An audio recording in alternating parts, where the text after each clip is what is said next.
Alright, so here's a flat of kale, beets, and jalapenos, and it was relatively easy to fill. I just piled the soil on the top and moved my hand back and forth until it was smooth. I took a pencil, poked holes in each of the things, put the seed in, covered the dirt back over. I used a spray bottle to water it. It's easy. We'll see how transplanting goes and all this, that, and the third. But what I really want to show you is this. What I want to show you is these soil block makers. All metal construction, so they should last a long time. And the way it works is you gather a whole bunch of soil in these compartments and move it over here, place it here, and then what we made is soil blocks. Those were the first ones I made. Not so good, but I seem to be getting a hang of it. And I bought lunch trays for like $2.50 each, as opposed to like $20 to $40 per tray. So basically what happens is I put the seed in each of those little dimples. What the dimples are, I don't know if you can see, but there's plastic pieces here. And this is like a modular soil making kit. This is the medium size. The micro size creates blocks that are 3/4 of an inch by 3/4 of an inch. These are probably 2 inches by 2 inches, and then there's a larger size. And the micro blocks, you can buy little plugs to put in there, so you can take the micro and put them on the mini, and put the mini into the regular, so on and so forth.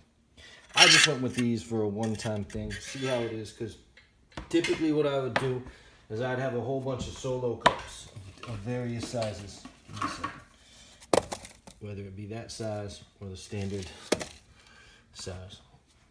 And it would be such a hassle taking them from inside the house or the garage or wherever I kept them all the way out to where I was planting them. It was just a hassle. Then removing each one of them from the cups, and when you add all of that up every year, it adds up. So for $25, I might have sped up this process, and it's quite easy. Go like this, scoop up some soil. I'm doing this one-handed, so I have to put the camera down for the next step, and you want to get it packed in really nice. All right, so I'm gonna put the phone down for a second. Just not in the soil.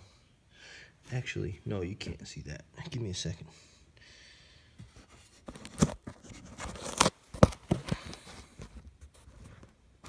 Can you see that? Yes, you can. So I just pack it in. Make sure it's... That way, it's a full square. And that way, it doesn't fall apart. Now I'm using the topsoil mix, so there's bits and pieces of mulch and sticks.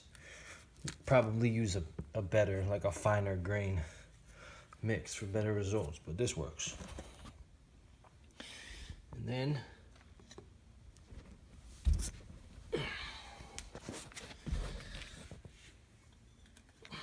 you just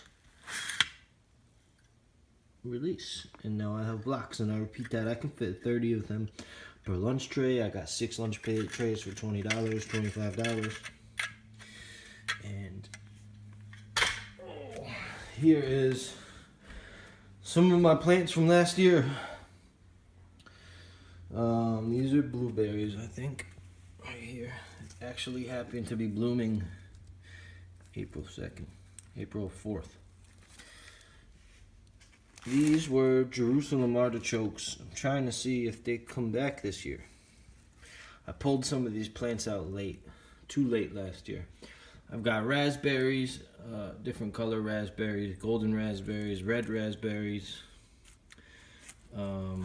Yeah, I got a whole bunch of stuff looking to add to it this year, but these are some of my potted fruits. Blueberries, raspberries, blackberries, mulberries, different things. So this is just some of my collection. Next, I'm going to show you what I do with the seeds. Alright, here were the seeds that I germinated on the 1st. Began to germinate. And I guess this is just a case of me getting the idea to use the soil block maker on the day that I germinated them. And I ordered it, and the soil block maker came today, and I just started using it. But as you can see, these are the Atlantic Giant. Let me show you something. These weren't exactly going to fit on these soil blocks anyways. So I'm going to put those into cups. But these, these are watermelon for sure. And these are the honey nut squash. But some of them are too far along to really fit into these blocks without destroying them. I'll try, but let me just show you how I think this works. Alright. If I can do this without breaking it.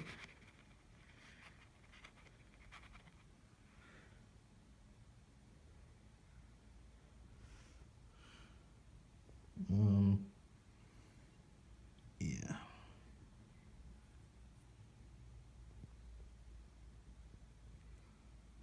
Just kind of situate the seed in there.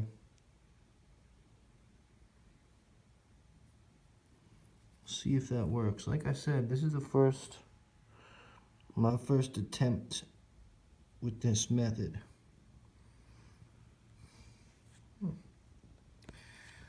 So I'll get the rest planted and wait a couple days to see if I have any luck.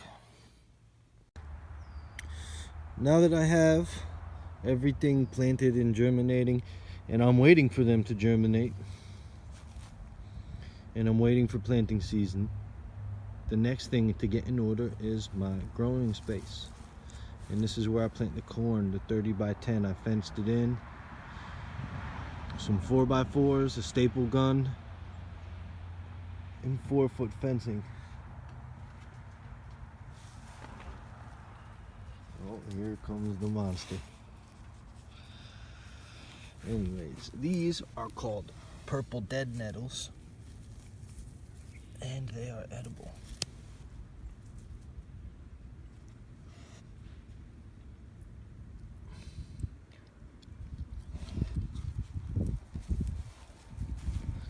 They're earthy, but they're good.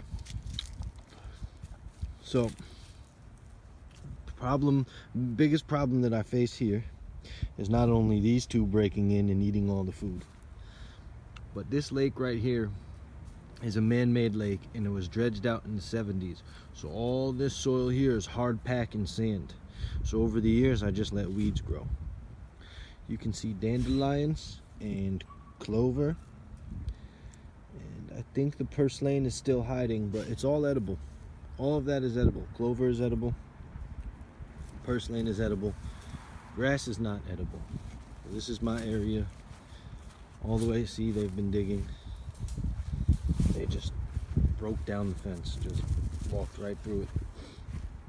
This was an attempt at a greenhouse. As you can see, they run right through the door. And I dug a trench to be a cold sink. It didn't work out.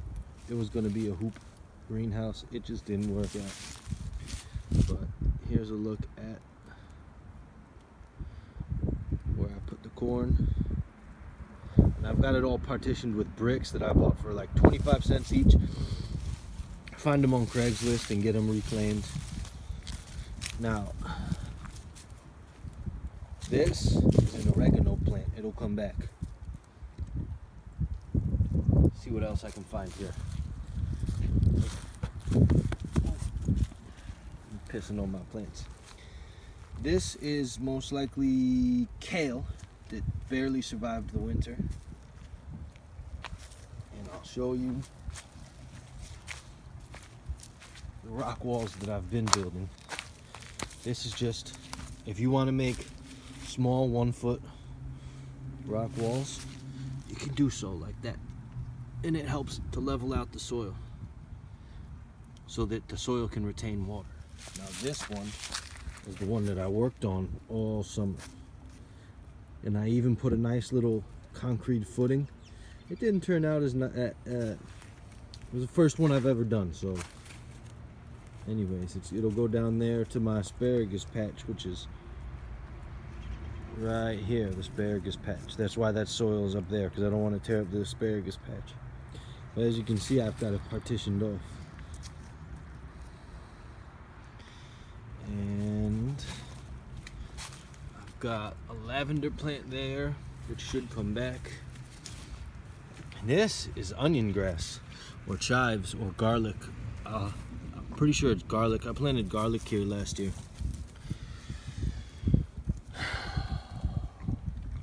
So cleanup would be to take all this trash out that the dogs left behind. Well, I left behind, but the dogs made it worse. Take up any weeds. This bush right here is Queen Anne's lace. It's like a carrot. It's a carrot basically.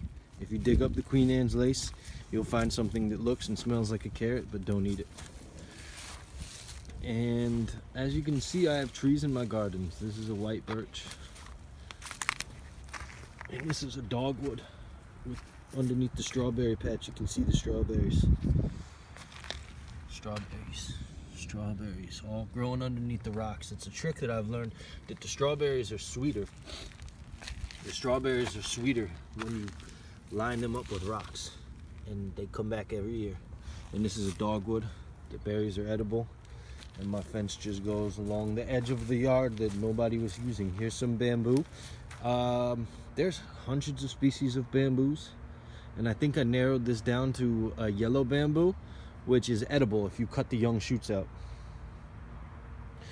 So it's pretty nice. And then here are some just composting in mulch piles. This is all leaves, and then that's all sticks, and they decompose in stages. And I'm going to, one of the things I have to do this spring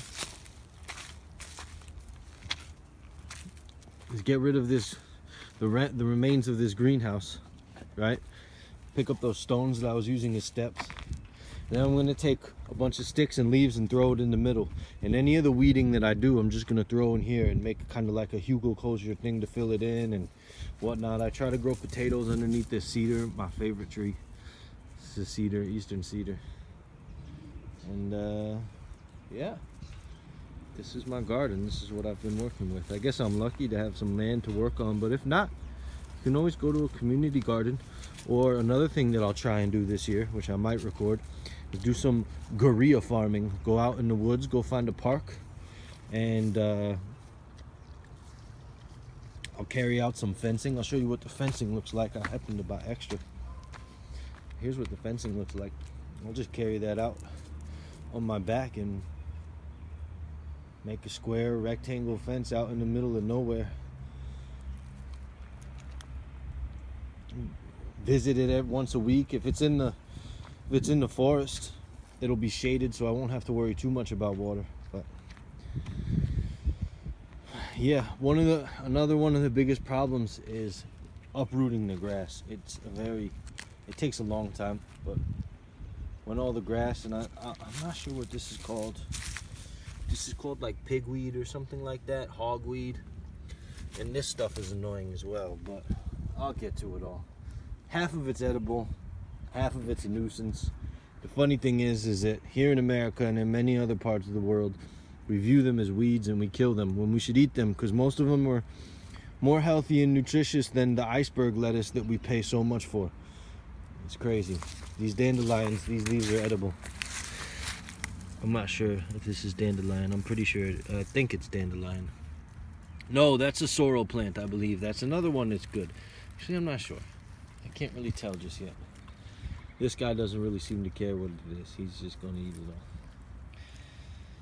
Anyways, that's what I've got for the spring.